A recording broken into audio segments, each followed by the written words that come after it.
¿sí? El cálculo de los espectros por desempeño utilizando las curvas de peligro sísmico, lo que vimos el final de la clase anterior, ¿sí? Entonces eso también les voy a habilitar. Hay que hacer el procedimiento que habíamos descrito, ¿sí? Vamos a utilizar esas curvas que hay en los anexos de la norma. Esa tarea también está pendiente, les voy a cargar también el día de hoy. ¿Estamos de acuerdo? Es ingeniero. Entonces, desde hoy empezamos ya con que sí es un poquito largo esto, sí, como digo, no necesitamos 300 hojas de informe, sino algo súper ejecutivo y que presenten los resultados más importantes del análisis, ¿sí? Entonces, bueno, digamos que van a conseguir el proyecto arquitectónico, ya tienen el proyecto arquitectónico aprobado, ya pueden avanzar con lo que vamos a hacer. Sí, dividimos esto en dos partes, ¿no es cierto? Primero, el análisis del proyecto arquitectónico, segundo, el planteamiento de la estructura, ¿sí? Entonces, nosotros partimos de un proyecto arquitectónico. El proyecto arquitectónico tiene tanta importancia como el proyecto estructural, es decir, ¿sí? Es un trabajo que se ha hecho, un trabajo que se ha llevado a cabo y obviamente tiene la validez del caso. No podemos nosotros dañar el proyecto con un planteamiento estructural. Eso es un punto de partida importantísimo. Ahora, ya por lo general siempre, muchas veces, pues a usted ya le van a entregar el proyecto arquitectónico listo y muchas veces usted pide que esté aprobado para que no le hagan cambios, ¿no es cierto? Entonces, ese proyecto ya está aprobado, pues obviamente puede ser que estructuralmente no está bien concebido porque está hecho por un arquitecto, pues y los arquitectos el tema estructural, digámoslo así, como que manejan el tema básico, ¿sí? Entonces, ya está aprobado, hay que darle una solución, ¿cierto? Pues obviamente, pues no hay que dañar lo que ya está hecho. Hay que hacer el esfuerzo necesario para resolver ese proyecto en función de lo que ya se ha hecho. No es lo adecuado, no es lo recomendable, porque más bien se debe dar los lineamientos estructurales como punto de partida para que se trabaje el proyecto arquitectónico.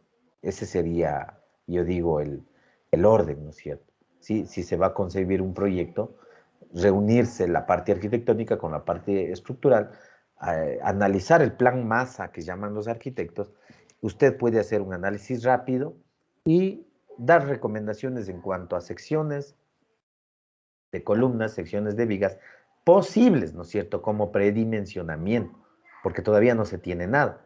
Entonces, como punto de partida. Eso sería lo ideal, pero como digo, muchas veces no se puede, pues a veces ya con los años, la experiencia, si ya trabajan para un mismo cliente, pues a veces sí. Pero muchas veces no, pues le entregan y le envían el proyecto y usted desarrolla el proyecto. Entonces, por eso yo siempre les digo, pues no, tenemos que tratar de dar la solución en función de lo que ya está realizado. Ahora, no vamos, obviamente, a dañar el proyecto luego eh, sin realizar un análisis previo, ¿no es cierto? Un análisis bastante amplio respecto a lo que se tiene que hacer, ¿sí? Pero va a llegar un punto también en que posiblemente, en realidad, arquitectónicamente está mal concebido y causa un problema a la estructura. Puede pasar eso también, sí, pero entonces usted tiene que generar una reunión, consultar con el arquitecto, ¿sí? Tratar de que sea un cambio mínimo y que sea acordado, obviamente, con la parte arquitectónica, no puede ser unilateral, ¿no es cierto? ¿Sí? Entonces, decir, mire, esta parte de aquí no es procedente estructuralmente, hemos hecho ya todo el análisis, hemos planteado las posibles soluciones y no es viable. Entonces hay que hacer un cambio. Entonces, claro, el arquitecto va a decir, bueno, le muevo esto, qué cambios tengo, qué cambios no tengo, y llegar siempre a un consenso, a un acuerdo. ¿Sí? Estamos. Pero bueno, tenemos el proyecto arquitectónico. Entonces, ¿qué es lo que tenemos que hacer? Como les digo muchas veces, el proyecto ya viene realizado.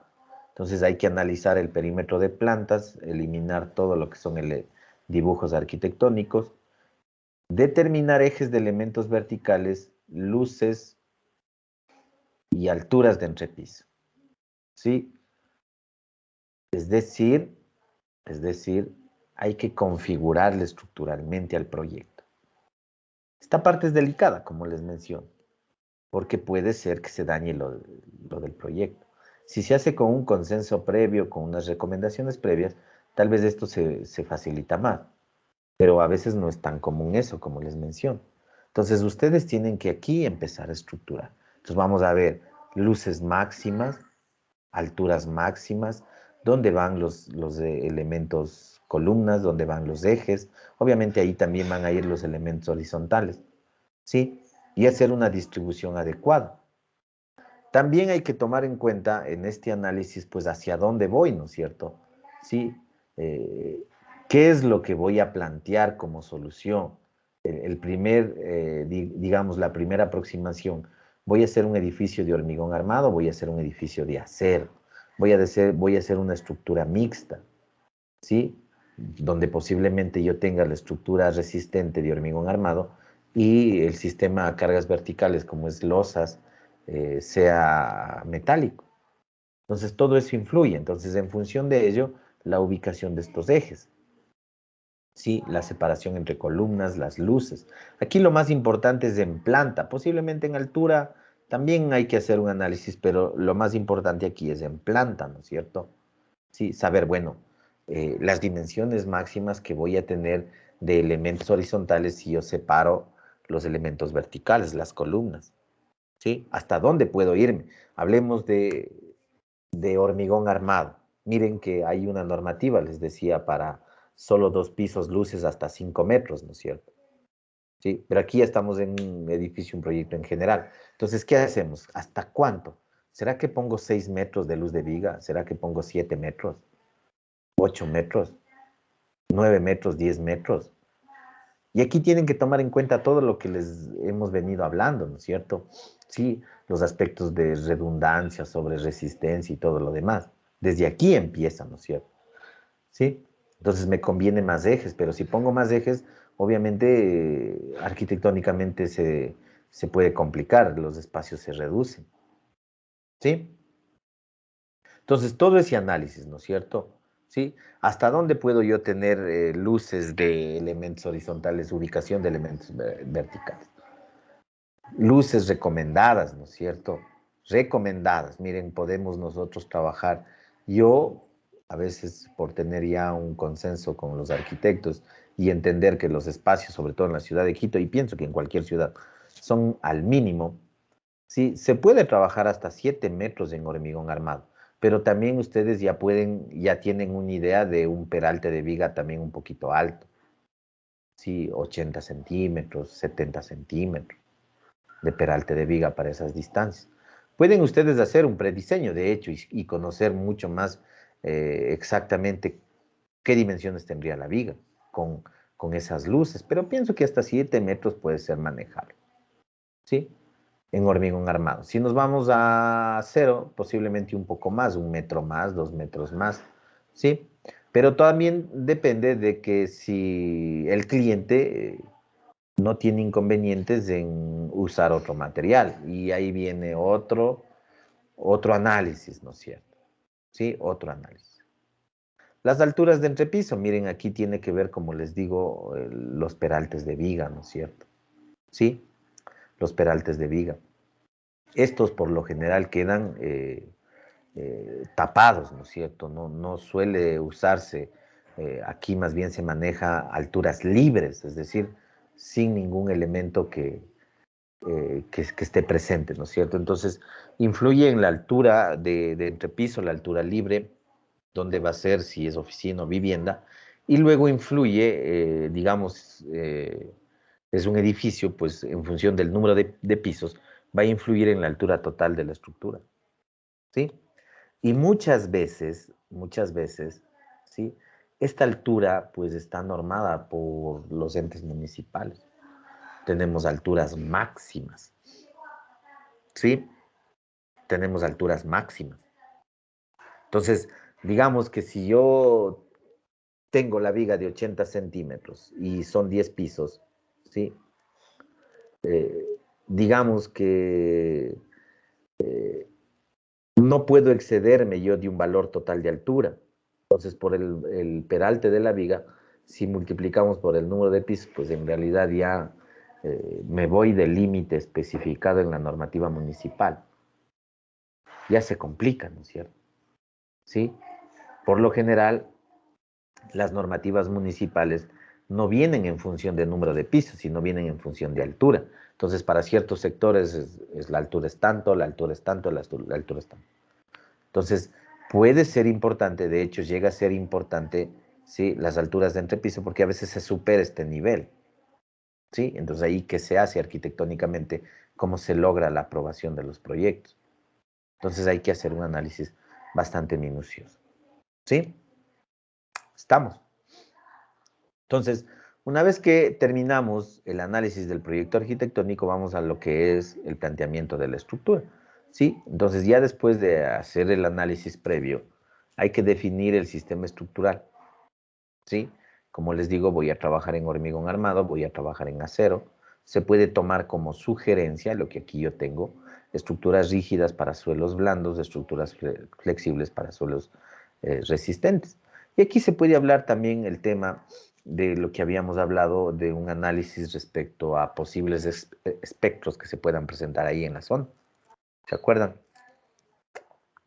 El análisis que hacíamos para México y para Chile, ¿sí? Que les decía que puede ser una fuente de análisis bastante importante, información importante que nos presentan los espectros de respuesta, espectros de zonas, ¿no es cierto? Sí, se puede tomar en cuenta eso también. Entonces, definir el sistema estructural. Hormigón armado, acero, que es por lo general lo que se utiliza. O también el tema de combinados.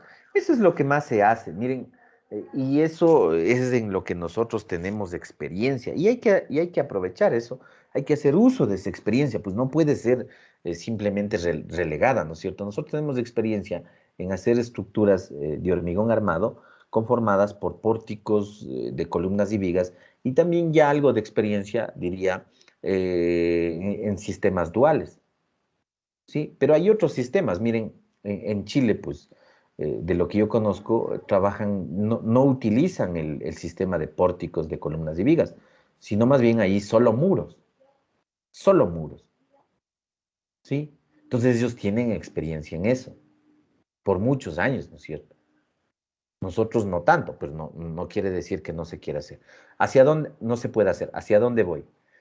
El hecho de que aquí en el mercado. Y hay que abrirse, obviamente, a cualquier tipo de avance, ¿no? Sí, pero he visto que para edificios, ¿sí? 6 pisos, 7 pisos, ¿sí? Edificios de mediana envergadura, edificios normales, muchas veces quieren o se pretende proponer sistemas con losas postensadas, sistemas con algo prefabricado. Entonces, no es que uno se cierre a distintas posibilidades, ¿no? Sino más bien el tema es, sí, el tema es que se puede resolver de forma más simple con algo con lo cual nosotros tenemos experiencia y vemos que ha funcionado a través de los años. Se puede resolver, como digo, de forma mucho más fácil, ¿sí? Ahora, si yo tengo algo mucho más complicado, pues se deberá plantear nuevas alternativas, ¿no? Sí, miren, no sé si se han fijado ustedes estos edificios de, que se construyen estos altos en Quito, y hay algunos, ¿no es cierto? Sí, por el sector de la Carolina. Ahí se puede ver, sí, que en verdad ya son diseños mucho más especializados, ¿sí? Diseños mucho más especializados. Entonces, se utilizan otros conceptos. Sí, he visto losas postensadas, por ahí he visto sistemas estructurales diferentes a los que nosotros utilizamos. Pues claro, vale la pena porque el proyecto tiene su envergadura, ¿no es cierto? Pero si usted tiene algo normal en lo cual nosotros tenemos de experiencia, pues no vamos a complicarnos, a generar más costos, porque obviamente eso tiene costos, generar más costo en una tecnología que no se maneja, ¿sí? Pero si el edificio tiene envergadura, pues ahí sí hay que entrar con todo para solucionar y posiblemente tal vez esa alternativa sea la única posible solución, ¿sí?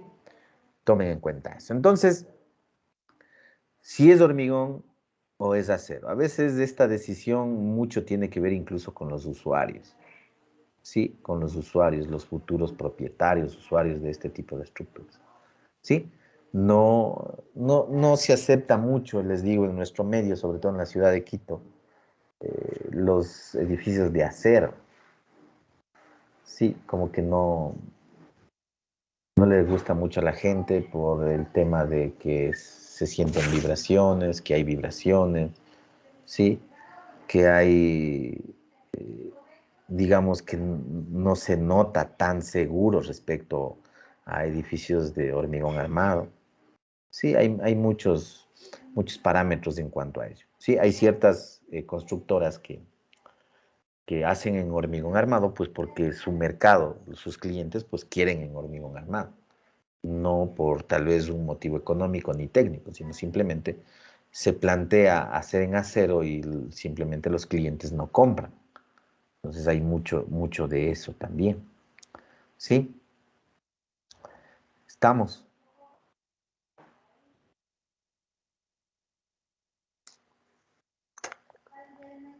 Entonces, una vez que definimos el planteamiento de la estructura, ya sabemos qué vamos a utilizar, hacia dónde vamos, podemos hacer un análisis de cargas preliminares. ¿Sí? Ya se puede establecer, ¿no es cierto? Se puede decir, vamos a trabajar con hormigón, va a ser un sistema con vigas peraltadas, vamos a tener losas alivianadas en los dos sentidos, dependerá de la geometría, o voy a tener sistema de losas portantes. Otro análisis también aquí en cargas es el hecho de los elementos no estructurales, ¿no es cierto? Cómo van a ser construidos. Sí, miren que aquí hay una discusión ya de hace mucho tiempo respecto a qué elementos no estructurales se debe usar hablando de mamposterías, ¿sí? Se habla mucho de que no es adecuado usar lo que comúnmente se usa, pues los bloques de la mampostería de bloques, ¿sí? No es adecuado, eso se ha verificado, se ha comprobado y recomprobado, ¿sí? Se debe utilizar sistemas mucho más livianos. Pero ahí también viene el tema de los usuarios, pues de los clientes. Ellos no quieren, ¿sí? Paredes livianas, paredes de otros materiales. Quieren que sean de mamposterías y por eso muchas veces se mantiene, aunque siempre hay que decirlo, es mucho más peligroso y mucho más crítico usar estos materiales que, aparte de ser frágiles, proporcionan un peso importante a la estructura. ¿Sí? Entonces, también viene ese análisis de cargas, y una vez que nosotros tenemos las cargas preliminares, podemos arrancar con el prediseño de elementos estructurales. Entonces, vamos a saber dimensiones de columnas, dimensiones de vigas, dimensiones de losas, ¿sí? Para empezar el análisis, donde ya se puede tener, ¿sí? Conformada la estructura y empezar un análisis. ¿Estamos? No sé si tienen alguna pregunta o duda al respecto.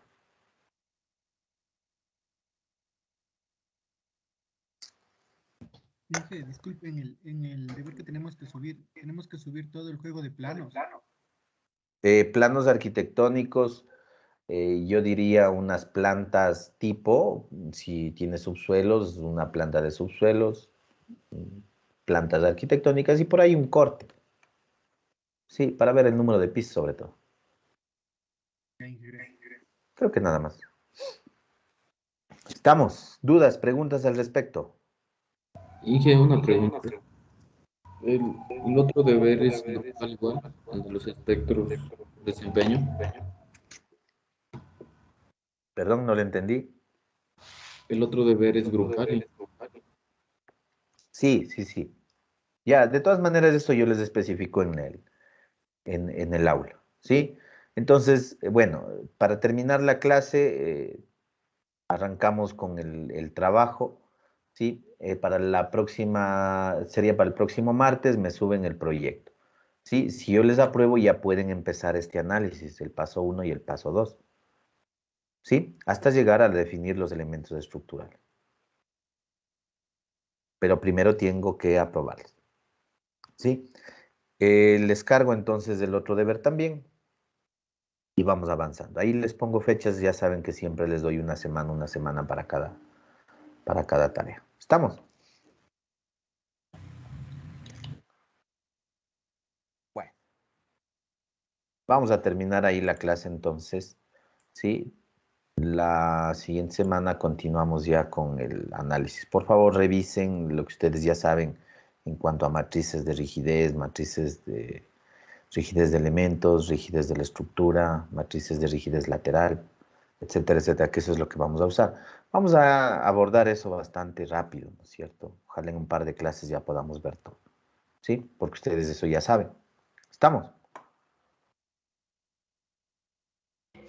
Sí. Gracias. Bueno, entonces terminamos ahí la clase. Gracias a ustedes por su presencia. Gracias, ingeniero. Gracias, ingeniero.